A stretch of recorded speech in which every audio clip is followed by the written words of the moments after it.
So the iPhone 8 has been graced with an IP67 water resistance rating, and in this video we're actually going to tell you what that implies for the water resistance of the smartphone and how you can actually use it. And I have to say, with the iPhone 8, there are some very interesting implications to it. Okay, first things first, what does IP67 actually imply? Well, according to the official board, that means complete resistance against dust, to the point where you pretty much don't need to worry about it at all, and that the phone can be submerged in water up to 1 meters up to 30 minutes. Now, one thing you might have noticed is that most competing Android devices that are supposedly water resistant actually have an IP68 rating. And what that means is that you can submerge the phone further, and it can also withstand higher water pressure. Now, as I said earlier, I've spent a good 2 to 3 hours dunking this phone in water just to see what happens. And the first thing I noticed, my first real observation, was that that number is very conservative. When I tried to hold the phone for 10 minutes at a depth of 1.5 meters, it actually wasn't a problem at all. That's not to say I recommend it, but if you ever did want to dive a little bit deeper for a short period of time, I doubt it'll be a problem. One other thing I noticed almost straight away is that when you dunk the iPhone's display in water, whilst you can completely view it head on, trying to view it from any angle, and it looks almost completely black.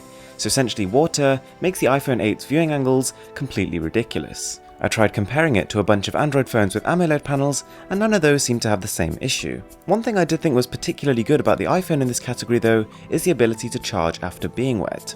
So whereas with my Galaxy Note 8, after being wet, for the next 2 to 3 hours it'd be showing a notification saying there is moisture in the port and you cannot charge, with the iPhone it was closer to 10 minutes. Now also, because the iPhone 8 and 8 Plus finally support wireless charging, if you wanted to forego that 10 minutes, you can do that as well, because that works even when the phone is wet. Another important question to answer is, how well does it work in the shower? Can you watch videos on it? Can you listen to music while you're in the shower? Well, it's a bit of a mixed bag. First of all, when water hits the display, the phone completely loses the plot. It essentially acts as if 1,000 fingers were touching it at once, and you can end up accidentally emergency dialing someone. Having said that, the second you take the iPhone 8 out of a stream of water, the water essentially forms these small isolated droplets and rolls off by itself. It's quite a nice, efficient coating that's on the smartphone to do this, and it works pretty well, so seconds after taking it out, you can completely use the device. And it doesn't seem to matter too much if you have wet fingers. Luckily for some though, all hopes of watching videos underwater aren't lost. If, for example, you enjoy watching films while you're in the shower, you can do that because in iOS there is a special setting.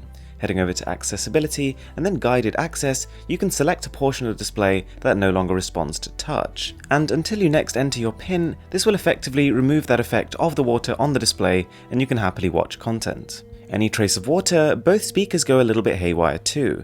They start making this kind of concerning cracking sound, but every time I tried and left them for a little bit, they returned to normal afterwards. Now I'm sure, as you probably know, there is no headphone jack on the smartphone, so you can't plug in a wired pair of headphones, but what you can do is use wireless. So the Bluetooth capability on the iPhone is more than capable of, while being wet, still streaming to a portable Bluetooth speaker or a portable pair of headphones. Interestingly enough though, the provided earpods are not certified for water usage. A lot of people were also asking me about how the front and rear cameras perform underwater.